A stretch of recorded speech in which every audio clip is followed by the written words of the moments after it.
We know that where I am, Donetsk, it's the capital of the so-called Donetsk People's Republic, and the pro-Russians seem to be gaining confidence. They seem to be taking a more strident control and feeling as if they're the ones who are calling the shots and the masters of this town.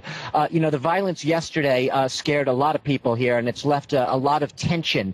We arrived on the scene shortly after the clashes, if you want to call them that. There had been a big rally, about 1,000, perhaps over 1,000 people rallying in favor of united Ukraine. Pro-Russians, several dozen of them, some people say perhaps even several hundred, started rampaging through the crowd as the rally was splitting up. They were armed with baseball bats, they had iron rods, and they basically began just swinging at people. When we were there, we saw several people sort of staggering around, their heads bandaged, their faces bloodied. The people we spoke to, the witnesses who had seen it, we didn't actually witness it, told us that the police, they were there on the scene, but they tended to just stand there watching what was going on without intervening. And that led to a lot of rumors flying around that the police are actually in the pro-Russian camp here.